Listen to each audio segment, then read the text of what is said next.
სახელითა მამისათა და ძისათა და სულისა წმინდისათა. ამინ. 19 იანვარს ძველი სტილით მართვადიდებული ქრისტიანული სამყარო აღნიშნავს ერთ-ერთ 12 საუფლო დღესასწაულთაგანს. დღესასწაულს ნათლისღებას და უფლის განცხადებას უწოდებენ. უფლის იესო ქრისტეს ნათლისღების დღესასწაულით ადამიანს ენიჭება მაგალითი, თუ რა უნდა გააკეთოს პირველ რიგში, თუ იგი უფალს შეუდგება, ანუ უნდა ნათელი იყოს. ნათლისღების დღესასწაულს ასევე ღვთის განცხადება ეწოდება, რადგანაც ნათლისღებისას განცხადდა ყოვლა წმინდა სამება: მამა ღმერთი, ძე ღმერთი და სული წმინდა. ღვთის შეწევნით დღეს დეკანოზი არჩილმინდიაშვილი წმინდა მოციქულთა პეტრესა და პავლეს სახელობის ტაძრის წინამძღვარი გვიქადაგებს ამ დღესასწაულის შესახებ.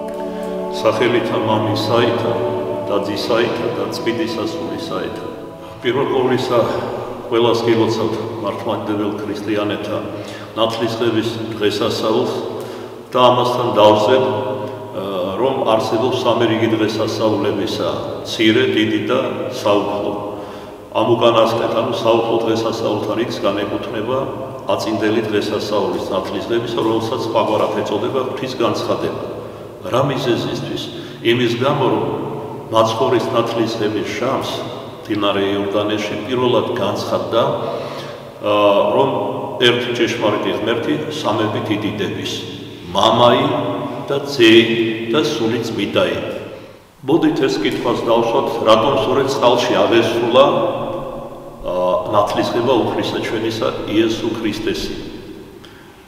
მანამდე გრიგოლ ღვთისმეტყველთან ერთად დავსვენდით, რომ არის რა თვითკმარი ღმერთი, უფალი ჩვენი იესო ქრისტე, მას არაფერი საჭიროება არ ჰქონდა გარედან რაიმე შემტკიცებისა, რაიმეს მიღებისა, არამედ მან შეუდარებლად უფრო მეტი გადასცა წყალს და აკურთხა წყალი, როგორც ასეთი, წყაროსთვალნი და უსწრული წყალთანი და ამით დაადგინა ნათლისღების საიდუმლოება, რომელიც არის მის წმინდა მართლმადიდებელ სამოციქულო ეკლესიაში ერთ-ერთი უდიდესი საიდუმლოება, უფრო მეტიც ეს არის დასაბამი ყველა საეკლესიო საიდუმლოებისა, ხოლო განსრულება და გვირგვინი ყველა ამ საიდუმლოების გახლავთ წმინდა ევქარისტია, ანუ ზიარება.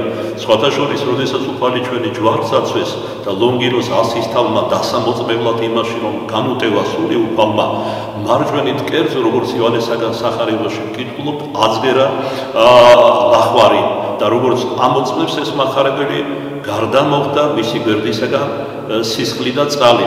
წმინდა მამათა განმარტებით წყალი განასახიერებს ნათლისღების საიდუმლოებას, ხოლო სისხლი წმინდა ზიარებას. დაარსა რა უფალმა ღმერთმა თავის ხსნელ ვნებებში ერთი წმინდა საკოლთაო სამოციქულო ეკლესია, რომელსაც სრულ აღსარებლობებისაგან და სრულწმენათაგან, სარწმუნოებათაგან განსასხვავებლად წმინდა და ღმერთშემოცილმა მამებმა უწოდეს მართლმადიდებელი ეკლესია, უფალმა ღმერთმა დაასხა თავის წმინდა ეკლესიაში 7 საეკლესიო საიდუმლოების, სხვადასხვა რიტუალები, ღვთისმსახურებათა მარხვანი, ლოცვანი და ესე შემდეგ. და ერთ-ერთ ამაღლებულ ქადაგებაში მკაფიოდ გვითხრა: მე ვარ გზა, ცხოვრება და ჭეშმარიტება, მე ვარ კარი სამოთხისა. უბრალოდ სამოთხეს სხვა კარი არ გააჩნია, სხვა გზა არ არსებობს ღვთიურ მარადიურ ნეტარ სასუფეველში მიყვანებელი. მას მოდით ესე იგი მოვისაუბროთ შესახებ იმისა, რატომ სწორედ წყალში მოხდა მაცხოვრის ნათლისღება. მოდი აქვე დავაზუსტოთ, რომ არა უფალმა იყო ნათელი, არამედ მან გადასცა ნათელი, როგორც უკვე ვთქვით შესავალში გრიგოლ ღვთისმეტყველის მიხედვით. გავიხსენოთ წმინდა წერილის ბიბლიის პირველი სიტყვები. რა არის იქ ნათქვამი? დასაბამსა დააბადა ღმერთმა ცაი და ქვეყანაი, ხოლო ქვეყანა იგი იყო უხილავ და განუმზადებელ და ბნელი ზედა უსწრუთა და სული ღვთისა იქცეოდა ზედა წყალსა. მას მოდი კითხვა დავსვათ. წყლის შექმნას მოსე წინასწარმეტყველი არ ახსენებს, არამედ მხოლოდ ცისა და ქვეყანისა. მაშასადამე, როდესაც ეს წინასწარმეტყველი გვეზრახება და გვეუბნება, რომ შექმნა ცანი და ქვეყანა, ქვეყანაში მოიაზრება მათ შორის და პირველ ყოვლისა წყლის სტიქია. მერმე უფალმა როგორც გახსოვთ შესაქმის ჟამს უბრძანა წყალს რომ დაეხია უკან და გამოშთა ხმელი და შექმნა ცანი და უწოდა მას სამყარო წყლისაგან განსხვავებით წყალი მყარი არ არის თხევადია ხოლო ეს კი ცანი არის მყარი მაგრამ როგორც ფსალმში კარგად არის პოეტური ენით დავით წინასწარმეტყველის მიერ ნათქვამი მაგ სამყარო დაკიდა შორის წყლისა და წყლისა მასადამე მოწეს მერმე და მერმე ქმნის ესე ვთქვათ ქვეყანას უბრძანებს აღმოაცენებს სპანვილს სცენარებს ანუ ქმნის ფლორას ხოლო მეოთხე დღეს ზღვებს უბრძანებს რომ აღმოაცენოს სიცოცხლე სამშვინველით წყალში მცურავნი ფრინველნი ცათაშინა ფრინვალენი და ქვეყანას ასე და მხეცნი ესე იგი ფაუნას ქმნის ამით მასადამე წყალს უბრძანა და მათ შორის დააკიდა სამყარო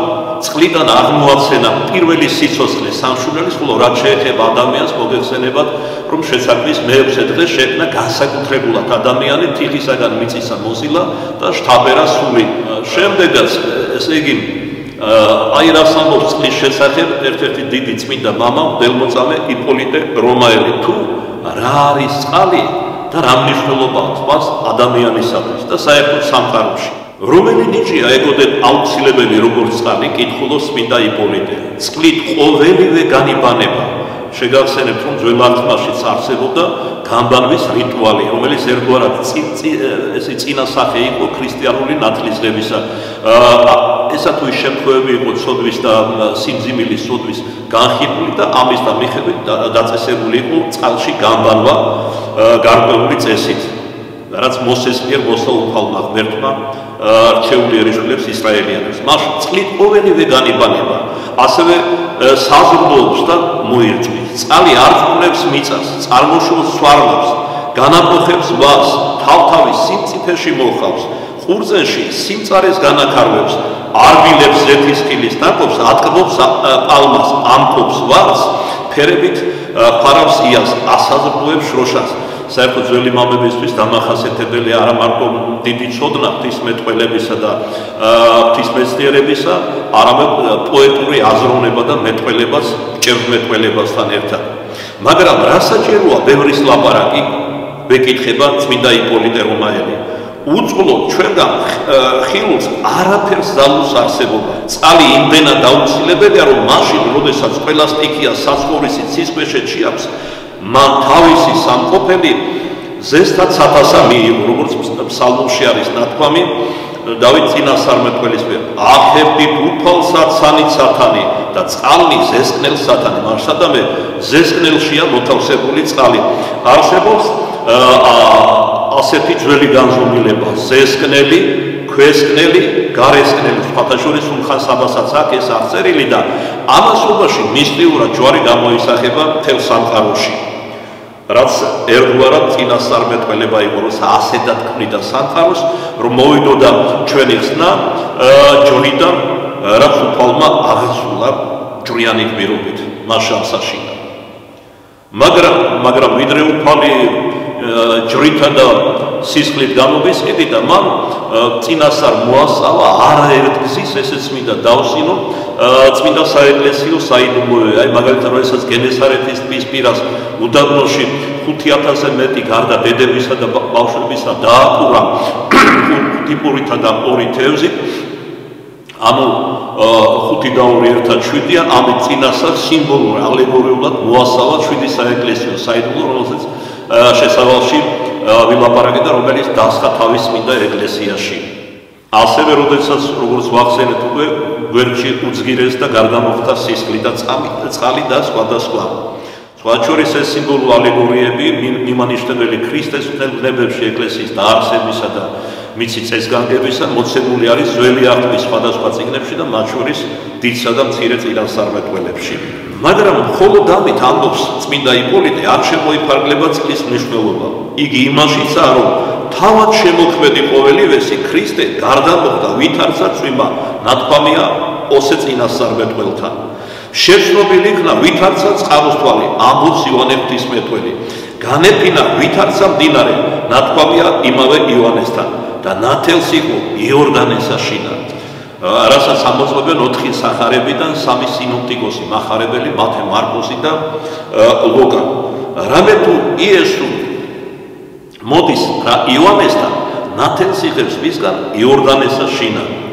მოდით ახლა ძალისაებრ ჩვენისა განმარტულ სახარების, წმინდა სახარების საკითხავი მათესაგან, რომელიც მიესადაგება სწორედ აწინდელ ნათლისღების დღესასწაულს. ვიდრე ქრისტე გამოჩნდებოდა, თქვენ იცით, რომ წინამორბედად უფალმა გამოუჩინა წარმოუდგარა იოანე, რომელიც ამის გამო წინამორბედად იწოდება. და იმის გამოც, რომ მან ნათელსა ქრისტეს ეწოდება ნათლისმცემელი და არის წინასწარმეტყველთა შორის უდიდესი. არსებობს წმინდა გადმოცემა, ეს წმინდა წერილში არ არის, ნათქვამი წმინდა გადმოცემა არსებობს პატერიკული ეგვიპტური პატერიკული მოთხრობა, რომელშიც გადმოცემულია თუ როგორ ესტუმრებოდა ხოლმე ნათლისმცემელი, უпростоროდ უფალი იესო ქრისტე ნათლისმცემელს ეგვიპტის იორდანეს ერთ-ერთ უდაბნოში. სადაც მომლოცველობისთვის ბერი ჩავიდა, გამოცხადება ჰქონდა იმ ბერს, რომ ამ ადგილას დარჩენილი იყო მონასტერი დაეარსებინა, თუმცა ეს ბერი ეგვიპტელი სინას წმინდა მთის მოსალოცად მიდიოდა და რამდენიმე გზის ეჩვენებოდა კაცი ვინმე სპეტაკად მოსვლიდა განაწყობდა საიმისოთ, რომ ამ ადგილას დარჩენილი იყო, მაგრამ ბერი უარობდა. აი მაშინ კი გამოეცხადა ნათლისმცემელი რა კიდევ ერთხელ აუწყარო მე ვარ იოანე ნათლისმცემელი და ამ გამოქვაბულში ჩემთან არაერთხელ მოსულა უფალი იესო ქრისტე და გვისაუბრია ზეციურ საგნებზე. ამის შემდგომ ბერი იყო რა მძიმე დაავადებული და გზას ვეღარ აგრძელებდა სინასკენ. ამ გამოცხადებისა და განმარტების შემდეგ მეხსეულად განიკურნა და გულისხმაო, რომ ღვთისნება იყო აქ სავანე მამათა მონასტერი დაარსებული იყო, რაც აღესრულა კიდეც ღვთისმადლით. ისე რომ ამით იმის მომინდოდა, რომ იოანე ნათლისმცემელი მანამდე ვიდრე ქრისტე გამოჩნდებოდა იორდანესთან, მანამდესაც იცნობდა მას და სხვათა შორის იგი უახლოესი ხორცელი თვალსაზრისით უახლოესი ნათესავები იყვნენ. მოდით ახლა მივყვეთ სახარების საკითხავს მათესაგან. მას მერე რაც იოანე ნათლისმცემელმა განამზადა ადამიანთა გულები ქრისტეს შესახვედრად სინანულის დიდი ქადაგებით, მოვიდა იესო გალილეაით იორდანეთ იოანესა ნათლისღებად მისგან. ხოლო იოანე აყენებდა მას და ეტყოდა, მე მიღს შენ მიერ ნათლისღებენ და შენ ჩემდა მოხვალა? რატომ ეუბნება ამას იოანე? როგორც უკვე დავამოწმეთ წმინდა გარდამოცემიდან, იგი ჯერ კიდევ სიჭაბუკიდან იცნობდა უფალი იესო ქრისტეს. მერმე უშუალოდ როდესაც უფალი მოეახლა იორდანეს უდაბნოში მდინარესთან, ესე იგი მიხედა იოანე ნათლისმცემელმა თავის მოწაფეებს და უთხრა ის რაც იხილა. ეს მამათა განმარტებით იხილეს მოწაფეებიდან ზოგიერთი მოციქულებიდან. კერძოდ რაც აღწერილია მახარებლებთან, მათესთან, მარკოსთან და ლუკასთან, მას შემდეგ რაც უფალი აღმოვიდა ციდან განიხილა და სულიწმინდა გარდამოვიდა, მაგრამ მანამდე რა მოხდა? ჯერ კიდევ მანამდე იოანე ნათლისმცემელმა ვიდრე ჩავიდოდა იორდანეში, იხილა რომ სულიწმინდა განისვენებდა მასზე და რა წარსვა იწინასწარმეტყველა ეჰა ტარიგი ღმრთისა, რომელმან აიღო სოდვები სოფლისანი. ეს არის წინასწარმეტყველება, როგორც აწმულზე ვინ არის გაამშრალნა მომავალი იესო ნაზარეველისაკი და წინასწარმეტყველება მომავალზე რა მისით მოვიდა დედამიწაზე ჩვენი მესია. მას რა დაყენებს ნათლისღებისგან იოანე ნათლისმცემელი ქრისტეს, რადგანაც მან უწყის და სწამს და აღიარებს, იგი არის ჭეშმარიტი ღმერთი და აქედან გამომდინარე ღმერთს არ სჭირდება არანაირი ნათლისღება, რადგან თავად არის უფალი ღმერთი თანამამით და სულიწმინდო წყაროსთვალი ნათლისღებისა. მოდით მოვუსვინოთ, რა მიუღო ამაზე უფალმა ჩვენმა იესო ქრისტემ. აცადიაც, რამე თუ ესრე ჩვენ და აღსრულებად ყოველი სიმართლე. რაში მდგომარეობდა ეს სიმართლე?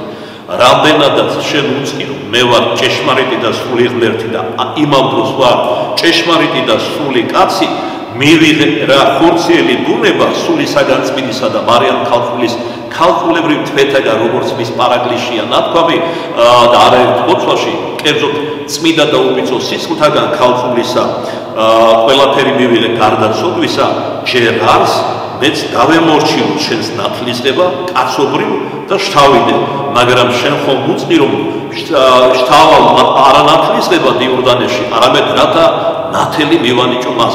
ამით უფალმა იესო ქრისტემ დააწესა შეცვალა რა გამბანა ძველი შულისა ქრისტიანული ემბაზი, ქრისტიანული ნათლისღება. მაგრამ იოანე ნათლისმცემელი ნათლავდა წყლითა სინანულად, ხოლო იესო ქრისტე როგორც თავად ნათლისმცემელი წინასწარმეტყველებდა მონათლავს წყლითა და სულითა და ცეცხლითა. ეს ერთი და იგივე, იმიტომ რომ სულიწმინდა ხშირად ცეცხლის სახებას იღებს, მაგრამ სულყოფენობას როცა დედაღვთისმშობელს მოციქულებს გარდამოეფინა სულიწმინდა ცეცხლის ენების სახით დაადგრა მათზე და რატომ სწორედ ცეცხლის სახეს იღებს ამ შემთხვევაში? ამით აჩვენებს სულიწმინდა ღმერთი, რომ სადაც გადავა მადლი და ნათელი მისი ყოველივეს დასწვავს ცოდვათა სახით. ანუ იგი არის ცოდვათაგან განწმენდელი და ცოდვებში გამომახურვებელი. ამის შემდგომ, როცა იესო ქრისტემ განუმარტა იოანეს, მაშინ მიუშვა მას. მეორეს დღე მიაქცია საგვარეულო ყურადღება, როგორი კადნიერება ქონია ნათლისმცემელს, რომ არ დაუშვა, შემდეგ დაუშვა. და ქრისტე დაემორჩილა. უფრო მეტიც მაცხოვარზე ნათქვამია, როცა 12 წლისა დააკარგეს იერუსალიმში, როცა მოსალოცად იყვნენ დღესასწაულზე მისი დედაი და იოსებ დამწინდველი და ეძებდნენ და ხრონინებდნენ ბევრსა და განიცდიდნენ, რომ მაცხოვარი ჩამორჩა მათ და ნახეს ტაძარში ყოფი. და მე ღვთისმშობელი ეუბნება, მე და მამა შენი ხრონინებთ და გეძიებთ. ქრისტემ პირველად შეუსურვა ხმამაღლა დედას, რომლის სრული მორჩილება ჰქონდა. განასად უნდა ვიყო თუ არა იქ, სადაც ჩემი ზეციური მამის სახლია. ესე იგი იოსებ დამწინდველი კი არ არის მამაი ჩემი, არამედ ზეციური მამა და ეს შენ უცხია. მაგრამ ღვთისმშობელი გარკვეულ დრო და ժամამდე ფარავდა ისე როგორც იოსებ დამწინდველი, რომ სულისაგან წმინდისა იყო მიდგომილი ღვთისმშობელი მარიამი. სიბრძნე ის კი არ არის, ესაია განდეგილი ამბობს, რა სიტყვა იცოდე, როდის თქვა და როდის არ თქვა. და მერმე რა არის ნათქვამი მახარებელთან, ამის შემდგომ 12 წლის იესო ქრისტე გაახვა თავის მშობლებს და მორჩილებდა მათ. ქრისტე მორჩილებდა ღმერთი ცისა და ქვეყნის შემოქმედი მართალ ადამიანს დამწინდველ იოსებსა და დედასა თვისსა. ამაში მდგომარეობს სიმართლე მისი განკაცებისა, გარდა ყველაფრისა. მაშინ მიუჩვა მას და ნათელი იყო იესო და მეხსეულად აღმოვიდა წყლის ამისგან, აჰა, განეხმეს მას სანი და იხილა სული ღვთისაი გარდამომავალი, ვითარცა ტრედი მოვიდა და დაადგრა მასედა. ვიდრე სახარების ამ ფრაგმენტს განმარტავდეთ, მანამდე მინდა იგივე იმავე იპოლიტედან ამოგიკითხოთ ერთი ფრაგმენტი მისი ქადაგების არაჩვეულებრივი ჰომილიისა, რომელიც ნათლისღების ერთ-ერთ დღესასწაულზე წარმოთქვა. კერძოდ აქ წმინდა იპოლიტე იგონებს იმ წინასწარმეტყველებას, რომელიც გადმოცემული არის დავითის ფსალმუნებში, როდესაც უფალი ჩვენი იესო ქრისტე შევიდა იორდანეში, იორდანეს შეშინდა, უკან დაიხია და თითქოს გაიქცა მისგან შეშინებული. სხვათა შორის ეს მოხდა ჭეშმარიტად და ამის დასტურად და ნიშნასწავლად დღეინდელად დღემდის ნათლისღების დღესასწაულზე, როდესაც იერუსალიმის მართლმადიდებელი პატრიარქი ძველი სტილით აკურთხებს მდინარე იორდანეს, ხდება იგივე სასწაული, რომელიც რამოდენიმე წუთის განმავლობაში გრძელდება. მდინარე სრულიად გაუგებარი მიზეზების გამო იხევს უკანს და ჩერდება, წინ აღარ მოდის. სხვათა შორის, ეს არის ერთ-ერთი ღვთაებრივი არგუმენტი შესახებ იმისა, რომ მართლმადიდებელთა სტილი, ეგრეთ წოდებული ძველი სტილი, არის ჭეშმარიტი და ღვთისაგან კურთხეული. ამის გარდა არსებობს რამოდენიმე ასევე ღვთაებრივი არგუმენტი ამის დასტურად. კერძოდ, ფერიცვალებას მხოლოდ ძველი სტილით იცვრება, ანუ სვარნამით იფარება თაბორის მწვერვალი, სადაც ადგილი ჰქონდა უფლის ფერიცვალებას. ამას გარდა მოიგონეთ რა ხდება ბრწყინვალე აღდგომის დღესასწაულის წინადღეს, დიდშაბათს ღვთაებრივი ცეცხლი გადმოდის და გადმოდის მხოლოდ მართლმადიდებელი იერუსალიმის პატრიარქის ხელში, ინთებარა მის ხელში სანთლები და ძველი სტილი. კათოლიკებმა, კოპტებმა, პროტესტანტებმა და ვინ არა 1000 გზის სადეს, რომ ახალი სტილით გადმოიყვანა ცეცხლი, მაგრამ არაფერი მსგავსი არ მომხდარა. რისთვის დაობენ ადამიანები, სად არის ჭეშმარიტება მართლმადიდებლობაში, კათოლიკობაში, მაჰმადიანობაში, ბუდიზმში, კრიშნაიზმში თუ სხვა, აგერ უფალი ღმერთი ღვთაებრივ ნიშნასწავლებით მიმოწმებს, სად არის ჭეშმარიტება და სად არის ჭეშმარიტი ღმერთი და რომელი სტილია ჭეშმარიტი. მაგრამ ადამიანი ამპარტავანია, ადამიანი ჯიუტია, საერთოდ ეშმაკი ხიბლისთვის ირჩევს ორი კატეგორიის ადამიანებს, ასე ვთქვათ, ან მეტისმეტად გულუბრყვილოს, ანუ ბრიყვს, ან მეტისმეტად ამპარტავანს, რომელიც დაბრმავებულია საკუთარი სიამოვნებით და ცხვირს იქით ვერაფერს ხედავს. მაშინ ესე იგი მოდით წავიკითხოთ წმინდა იპოლიტესთან, რა მოხდა, როდესაც უფალი შევიდა იორდანეში. წყლის სტიქიიდანაც არ იქნა დაფარული, ამბობს წმინდა იპოლიტე, რასაც უფალი თავისი კაცმოყარე შემწყნარებლობით აღასრულებდა და რას აღასრულებდა, როცა ჩადიოდა ჩვენი გამოსყიდვის საიდუმლოებას. რამე თუ ნათქვამია 76 ფსალმში, გიხილე შენ წყალთა ღმერთო, გიხილე შენ წყალთა და შეეშინა. და ამას ამბობს დავით წინასწარმეტყველი საუკუნეებით ადრე, ვიდრე ეს რეალურად მოხდება, მოვაუფალი და შევა იორდანეში. მას გიხილე შენ უფალო წყალთა და შეეშინა. იგი ცოტას და გადმოვიდოდა კალაპოტიდან და გაიქცეოდა. ამიტომაც წინასწარმეტყველი ბევრად ადრეშვრეთდა რა ამას კითხულობს. რაია შენ და მდინარეს და სხვაზე, რაია შენ და სხვაო, რამე თუ ილუტოდე და შენ იორდანე, რამე თუ უკუნიქეც მართლობ. აქ ლაპარაკია ორი წინასწარმეტყველება, ერთი ზღვაზე, თუ მიაქციეთ ყურადღება, მეორე მდინარეზე. მდინარეში მოიაზრება მდინარე იორდანე და ეს უკვე სხვა ფსალმუშიც ნახეთ 76-ში წინასწარმეტყველების სახით უფალი რა შევიდა იორდანეში უკუნიქცა და შეეშინა მდინარეს, რის ნიშნად დღემდის გრძელდება ეს სასწაული ყოველ ნათლისღების დღესასწაულზე მართლმადიდებლებთან. მეორე მხრივ რა სასწაულზეა ლაპარაკი, ზღვას რომ ახსენებს წინასწარმეტყველი. ეს არის სასწაული, რომელიც უფალმა მოახდინა გენესარეთის ზღვაზე, კაპერნაუმის ზღვაზე. ალბათ გახსოვს, როდესაც ჩვენ გახსენებული 5000-ზე მეტი დააპარა ხუთი თვითონ განმარტოვდა, ავიდა მთაზე მთელი ღამის განმავლობაში ლოცულობდა.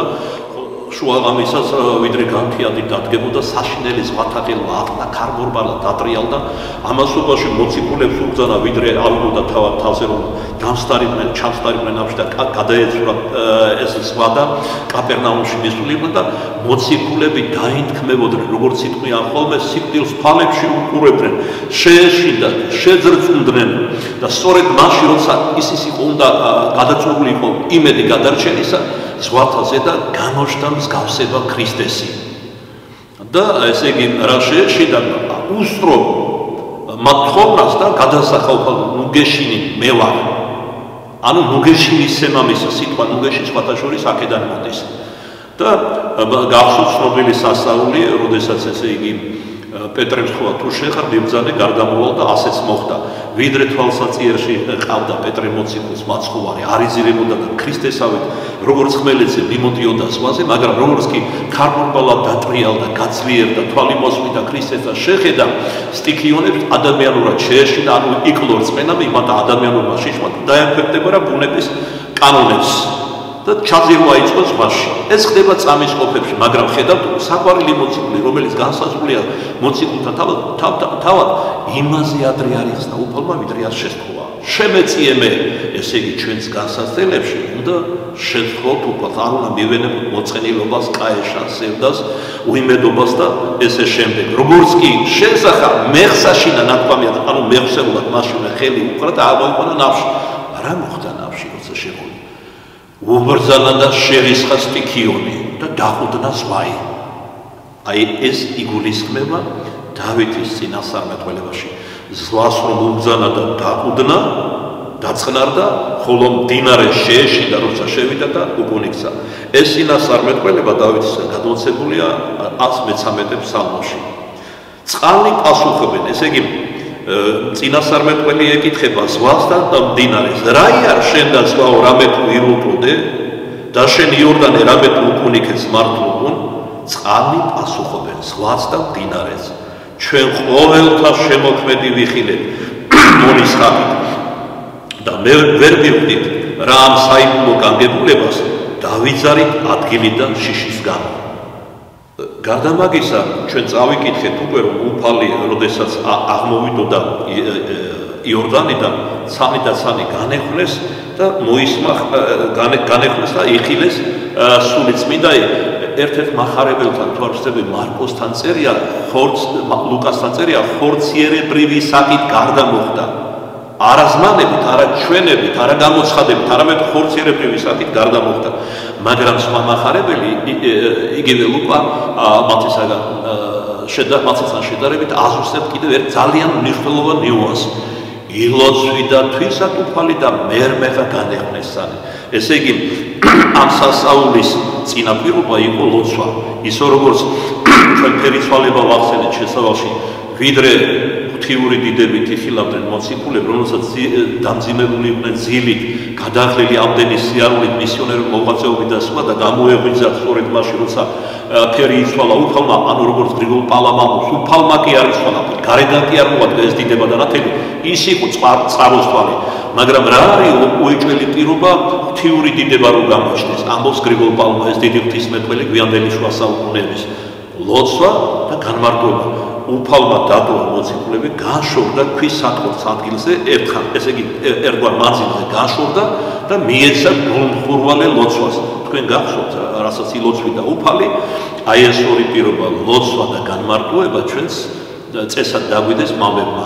როდესაც სურს ღვთიურ დიდებას მივიახლოთ, ანუ როგორ გითხრათ, განვიხმრთებოდეთ ღვთის მადლით, ეს მადლი და ნათელი რომ გადმოვიდეს ჩვენზე და გამრავლდეს საჭირო არის ამაოებისაგან განმარტოება და ლოცვით ჩაღრმავება. ლოცვა, როგორც დავით იმსალოში, ვინმე მცეს მთელი მტრედისანი აღფრინდე და განმისვენო მაშინა წმინდა მამათა განმარტებით, ამ სულიერი მტრედის ორიბთა, რომელიც ადამიანი ამაოებას განშორდება, ამ სოფლისაც და უახლოვდება, მიახლება უფალს, არის ერთი, ეს არის ჭეშმარიტი რწმენა, მეორე ლოცვა გულმხურვალე, რომლის გარეშე შეუძლებელია სიმძიმილს დაშორდეს ღვთისმოწყალისა და ამაოებას. თვითონ თაბორზე ასვლა ფერიცვალების წინ ამას მოასწავებს. ესე იგი სულიერი ამაღლება, განმარტოება და ლოცვა. აი ეს სამი პირობა უსწოროდ არა ორი, რაც ღვთიურ დიდებაში შეგვიყვანს. მაშინ ლოცვი და უფალი განეღნესანი, რატომ არის ნათქვამი ვის განეღნა? არა უფალს, თუმცა მრავლობით რიცხვია ნათქვამი იოანეს და უფრო მეტად კი მის მოწაფეებს. ანუ მოწაფეებმაც იხილეს, რომ სულიწმინდა გარდამოვიდოდა და დაადგრა მას ხორცილებრივი სახიდან. ამასთან ხმა იყო ზეცით და თქვა, ეს არის ზეჩემი საყვარელი, რომელიმე სათნო. თითქმის სიტყვით იგივე ითქვა ზეციური მამის მიერ, რაც ითქვა თაბორის მთაზე. გახსოვთ ფერიცვალებას, ისმინეთ მაგისი, ეგი არის ზეჩემი სათნო ყოფილი. ან სხვაგან מחარებელთან რომელიმე სათნოა. ძველ ქართულად სათნოება ნიშნავს ამ თნავს, ნიშნავს მომწონს, მიყვარს. მას შეგარის ჩემი საყვარელი ძე, რომელიც მომწონს მე. ესე იგი თუ არ შეასრულებ მისნებას, რასაც გიხადაგეთ სახარების სახით, სათნო არ იქნებით ჩემთვის. ჩვენი ნაუბარი რომ შევაჭამოთ, როგორც წყალში მოაწესრიგა უფალმა ქვეყნიერება, როგორც წყლიდან აღმოაცენა პირველი სიცოცხლე სამშვიდველი, ასევე კეთილინება უფალმა, რომ სწორედ წყლიდან მეორე ადამად წოდებულ უფალ იესო ქრისტეს პირველი ადამი აღმოეშობა, ხელახლა ეშვა, როგორც უკვე ვთქვით, წყლითა და სულითა, ანუ ცეცხლითა.